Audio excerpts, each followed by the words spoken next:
Vedat'cığım, müzikle olan hikayen nasıl başladı? Normalde iç mimarsın.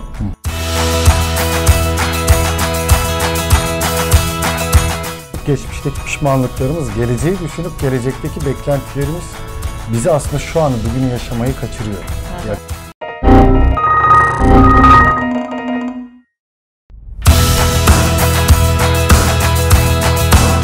İşte yaşam koçu, yaşamın koçu mu olur ya?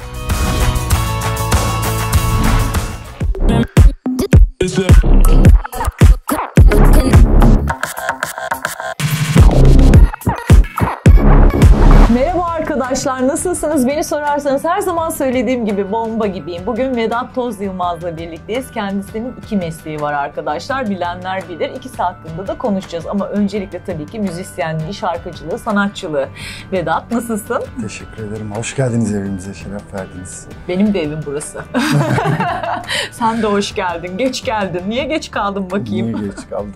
Biraz işlerim yoğundu, o yüzden geç kaldım. İyi, olsun, geldin ya. Önemli olan o. Kusura bakmayın vallahi, beklettim. Ya sorun değil. Vedat'cığım, müzikle olan hikayen nasıl başladı? Normalde iç mimarsın. Müzik de şöyle, çok aslında ben kendimi bildim bileli müzik vardı hayatımda. Öyle mi? Aynen, müzikle kendimi keşfettim daha doğrusu. Ama amatör olarak yapıp sonra profesyonelliğe döktün. Şu an hem iç mimarlıkta hem de hani müzisyenlikte ve şarkıcılıkta profesyonelsin yani. Biri hobin daha arkada, biri daha önde değil. Nasıl oldu? Üniversite yıllarımdayken yine Beşiktaş'taydım. Beşiktaş beni hiç bırakmadı, hep buralardaydı. Öğrencilik yıllarımda mekanlarda gitar çalıp şarkı söylemeye devam ediyordum. Daha öncesi var aslında. Çok küçük yaşlarda çok hevesliydim müzik yapmaya. İşte imkansızlıktan dolayı bir takım garip enstrümanlarla garip müzikler yapmaya çalışıyordum. Kendi bestelerimi falan ilk o zaman yapmaya başladım. O heyecan, o süreç beni buralara kadar taşıdı. Nasıl taşıdı? Üstüne katlana hiçbir zaman vazgeçmedim. Hiçbir zaman bırakmadım. Hiçbir zaman ara vermedim. Çünkü bu benim için yeryüzünde tarif edilebilecek en büyük aşktı. O yüzden bir şey için tutkulu bir şekilde hareket ediyorsanız eğer, tutkulu bir şekilde bağlıysanız ve onun sizi, kendinizi tamamlayabileceğine inanıyorsanız eğer, o sizi bir yerlere getiriyor. Yani hayat yolculuğunuzda başka çerçeveleri, başka manzaraları göstermiş oluyor. Keza bugün buradayız. Aynen öyle. Ve başarılı bir şekilde de devam ediyorsun. Sağ olun. Allah başarını daim etsin. Amin. Bu kadar. Görüşürüz dermişim. Vedat, dur şimdi. Sen benden küçüksün. Niye Vedat abi? Anlat, izleyicim de merak ediyordur. Bilenler biliyor tabii ki ama bilmeyenler için. Vedat abi şöyle, aslında müzikle kendini bulmuş bir adamın. Daha sonra hayatla, varoluşla ilgili kendini bulduğu başka bir alan oldu. Yani metafizik, varoluş, spiritüel yaşam, ne için geldik, niye geldik, tekamül sürecimiz ne, niye bu hayattayız, ne yapıyoruz, geçmişimiz var, geleceğimiz var, biz bu ikisinin arasında neredeyiz, sıkışıp kalıyoruz sürekli. O bilinçaltının vermiş olduğu bir sıkışıklık vardı bende. Evet. Yakın zamanda da patladı. Korona da buna sebep oldu, pandemi süreci buna sebep oldu. Her şey o sebep oldu. Evet, orada bayağı bir ben aydınlandım bir dönem. Vedat abi doğdu ondan sonra. Yani böyle bir şey yapıp bunu insanlara anlatmam gerektiğini düşündüm. Evet. Çok da güzel oldu aslında. Şöyle, ben insanların izleyip bundan beslenmesini tabii ki de istiyordum ama öyle hani YouTuber olayım da işte haddime değil, çünkü bir sürü konular var anlattığım 8 bölümde ama birçok konu var. Kendime notlar almak ya da kendimle ilgili yazdığım şeyleri izleyince kendimi hatırlatmak maksatlı çekmiştim videoları. Ama birçok insan ve ilaç oldun yani. Evet, gerçekten geçen öyle. bir açtım, bırakamadım. Ben ama şöyle bir şey sorayım. Şimdi gerçekten pandemi içerisindeyiz ve her şey daha kötüye gidecek diyorlar. İnşallah öyle olmaz. Ama hepimiz mutsuzuz, depresifiz. Yani önümüzü göremiyoruz, gerimizde ne bıraktığımızı hatırlamıyoruz bile. Şu an değişik bir çağa geçtik gibi bir şey oldu. Vedat abinin izleyiciye, bu tarz mutsuz, depresif olan izleyiciye söylemek isteyeceği ya da önerebileceği bir şeyler var mı? Çok şey var aslında. Direkt kameraya anlatabilirsin. Bir program daha şey çekebiliriz ondan. Kısa ama yani. Başka çok kısa anlatacağım. Bizim ya. şu anda yaşadığımız en büyük problemimiz aslında şu. Geçmişi düşünüp geçmişteki pişmanlıklarımız, geleceği düşünüp gelecekteki beklentilerimiz bizi aslında şu anı, bugünü yaşamayı kaçırıyor. Ya kaçırmamıza sebep oluyor. Dolayısıyla baktığınız zaman iki tane temel duyguyla hareket ediyoruz. Biri sevgi ve korku. Maalesef dış çevreden gelen bütün etkiler, bütün frekanslar, bütün beş duyu organımıza hitap eden bütün etkiler bizi korkuya ve beklentiye sürüklüyor. Evet. Bu da bizim şu anda burada, şu an buradayız mesela. Şu an bunu işte montaj nasıl güzel mi geçecek, acaba güzel çektik mi, acaba göbeğim çıktı mı falan filan. Mesela bu korkular şu an burada bizim mutlu olmamızı engelliyor aslında. Şimdinin gücünden uzaklaşıyoruz evet, şimdinin yani resmen. gücü şöyle bir şey Gülgüncüm, onu da çok net bir şekilde belirteyim. Benim bir sloganım var, bunu her yerde kullanıyorum. Andır yaşamak andadır, hayat nefes aldığındadır. Aynen öyle. Nefes aldığımız sürece, çünkü biz aslında zamanı nefesle kontrol ediyoruz. Doğru. Benim bununla ilgili Vedat abi bölümlerinde anlattığım çok enteresan bir tespitim var. İleride belki Nobel falan da alabilirim bununla. Kitap bile yazabilirsin. Lambadan hareketle çok garip bir tespitim oldu. Yani düşünürken, aslında lambaya bakarken fark ettiğim çok küçük bir detay var. Gelen elektrik akımı ışık enerjisine dönüşüyor ve bunun da oluştuğu ortam havasız bir ortam. İnsanı da insan yapan şey nefes alıp vermek. Nefes alıp verdiği zaman vücut, beyne aslında oksijen gitmiyor. O sırada da düşündüğümüz her şey aslında epifiz bezinin de yardımıyla oksijen alıyoruz, karbondioksit veriyoruz. Karbon bütün evrende var, bütün her şeyde var. Oksijen alıyoruz, karbondioksit veriyoruz. Verdiğimiz karbon aslında madde oluyor. Ve bizim düşüncemizi, bizim hayatımızı aslında nefes alıp verdiğimiz anda yaratıyoruz. Doğru. Yaratıma geçiyoruz yani. Çok basit bir mantık kurdum. Bu benim mantığım bu arada. Bunu ben Güzel bir mantık ama. Basit Doğru. bir mantık. O yüzden düşündüğüm şeyin her zaman iyi olması gerektiği kanaatindeyim. Güzel afirmasyonlar kurmamız lazım ki evet. yani gerçekten bir enerji dönüşümü varsa güzel bir şekilde dönsün. Eğer sen ay bugün de çok kötü, şu da şöyle oldu, bu da böyle oldu falan dedin mi öyle gidiyor gün yani. Hiç geçmişe bağlı değil. Keşken de yok o zaman. Yok, hiç keşken de yok. Süpersin, benim de İyikilerin öyle. de yok, her şey olması gerektiği gibi. Sevdiğin sanatçı var mı? Sevdiğim sanatçı değişiyor, ruh halime göre değişiyor. Bazen çok sevdiğimi, bazen çok taşlayabiliyorum yani, sevmiyorum. Öyle bir kalıba sokmuyorum ben o işi. Mesela bugün... Dönemsel değişiyor diyorsun. Aynen. Çünkü bütün müzikleri seviyorum, bütün tarzları seviyorum. Şunu çok seviyorum diyemem çünkü gerçekten kendime yalan söylemiş olurum. Anladım. Zaman zaman değişiyor. Sezen Aksu'yu çok sevdiğim zamanlar oluyor. Sezen Aksu'dan nefret ettiğim zamanlar da oluyor. Sezen her zaman sevilir. Niye öyle diyorsun?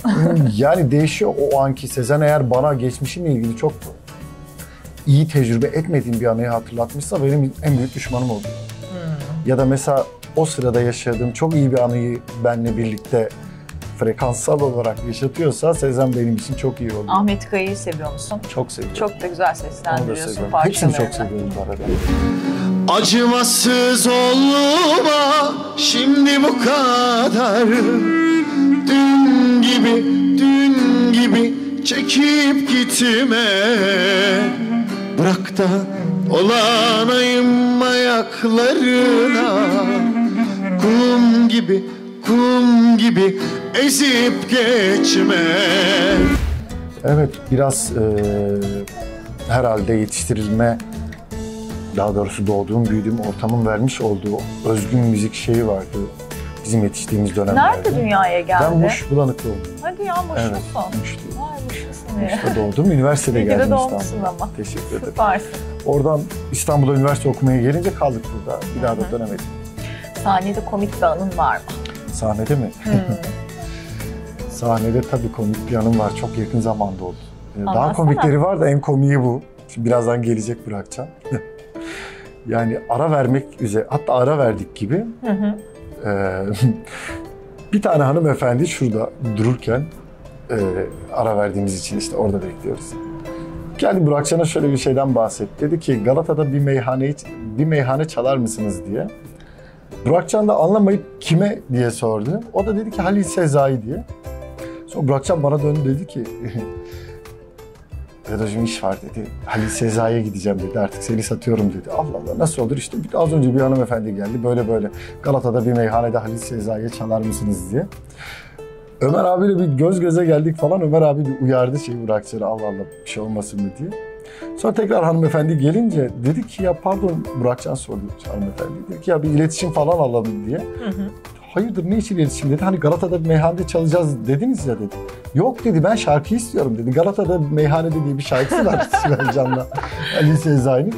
Biz onun makarasını bayağıdır yapıyoruz. Tamam. Birazdan gelecek, onu da şereflendireceğiz bu konuyla ilgili. Yakın zamanda yaşadığım en komik olay bu. Hatta böyle kült olabilecek bir şey bu. Aynen, bence de Olay. öyle. Ölümsüzleştirmiş oldum Burakcan, sakın küfür etme bana lütfen. Selamlar, benlik bir şey yok, o anlatıyor. Bu gündüzleri şantiye muhabbetin var, akşamları sahnedesin, 2 ayrı dünya. Nasıl gidiyor? Kendine vakit ayırabiliyor musun? Çünkü 2 meslekte yoğun. Şöyle kendime aslında çok vakit ayırabiliyorum. Nedenini söyleyeyim. Ben nasıl ayırıyorsun ya? Buraya ediyorum. bile yarım saat geç geldin yani, koştur Evet, koştur. Nasıl ayırıyorsun? Uykuyla hiç aram yok. 3 saat maksimum 4 saat uyuyorum. O yüzden gece ayrı bir Vedat var, gündüz ayrı bir Vedat var. Sabah 8'de uyanıp işte akşam 5-6'ya kadar şantiyede koşturan bir Vedat var. Onun dışında o arada 1-2 saat böyle spora gidip sonra şantiyeden dönen, kendini yenilemiş, sahneye hazırlanan ya da başka bir program varsa ona hazırlanan ikinci bir Vedat var. O yüzden aslında kendime yetiyorum. Bu mimarlık, sanatçılık vesaire işleri olmasaydı ne olurdun acaba? Ne olurdum? Kişisel gelişim danışmanı. Ya şöyle, yok. NLP uzmanı, bir şey söyleyeyim mi? psikolog. Twitter'dan çok yazıyorlar. Birisi geçen yazmış hatta. İşte yaşamın koçu mu olur? Yani ben affedersin, saygısızlık yapmak da istemiyorum ama böyle da. bir meslek de var. Ama gerçekten. bir insan kendi problemlerini kendisi çözebilecek kapasiteye sahip değilse zaten onu dışarıdan başka hiçbir güç çözemez ki. Ya hiçbir orası şey öyle çözemez. ama hani sen bir şeyin içerisindeyken objektif bakamayabiliyorsun. Sırf yaşam koçunu bireysel olarak algılama. Birçok Sabancı vesaire gibi büyük firmalar da yaşam koçlarıyla çalışıyorlar. İşle ilgili her şeyi ona sorabiliyorlar. Onlar daha objektif bir şekilde onları yönlendirebiliyor. İş konusunda olabilir ki. Ben kişisel yaşamdan bahsediyorum. Yani duygusal yaşamdan, ev yaşantısından, aile yaşantısından. arkadaşına derdini anlatmaz mısın? Arkadaşım var o zaman, yaşam koçuna bulunmaz. ihtiyacım yok ki. O zaman şöyle bir sorun çıkıyor ortaya. Gerçeklikler mi bitti acaba? Gerçek aile, gerçek arkadaşlıklar Tabii canım, bitti. Onun için zaten bu meslek grubu daha yoğunlaştı. Daha doğrusu bu sistemin getirmiş olduğu dayatılan şeyler bitirdi aslında. Aynen öyle. Burada müdahale edersek hayatımıza, bizim yaşam koçuna da, doktora da, psikoloğa da ya da işte diyetisyene de ihtiyacımız olmaz. Beynimizde. Bu arada saygı duyuyorum, hepsine saygı duyuyorum. Ay tabii canım, Tıp şimdi böyle dünyasına, konuşup o diyetisyene. meslekleri de öldürmeyelim. Bu saygısızlık anlamında değil de sadece insanların şunu başarması gerektiğine inanıyorum ben. Her şey zihinde bitiyor. Doğru. Yani gözü bir sperm parçasıyken ondan beden üreten bir matriste yaşıyoruz, bir düzende yaşıyoruz. Bununla ilgili hastalığı da çözebilecek bir şeyler vardır ki içimizde, bizi büyüttü çünkü. Doğru. Beden yaptı bize. Doğru. Bedenle ilgili en ufak bir problemi de çözebileceğine inanıyorum. Ne güzel konuşuyorsun. Keşke herkes uygulayabilse ve Keşke. böyle düşünse. Peki son olarak ben herkese soruyorum. Sana da soracağım. Tamam. İç mimarlıkla ilgili de sorayım. Sanatçı kimliğinle de ilgili sorayım. Genç nesile, izleyicilerimden iç mimar olmak istiyorlardır. Sanatla ilgilenmek istiyorlardır. Önerin ne olur? Her iki meslek grubuyla da ilgili. Mesleği bir tarafa bıraktım. İnsan olarak önce insanların kendilerini tanımalarının gerektiğinin peşinde koşsunlar. En büyük mücadeleyi onun için versinler. Çünkü 5 ila 8 yaş arasındaki Vedat'ı dinledim ben. Ne istediğini, ne yaptığını, ne yapmak istediğini.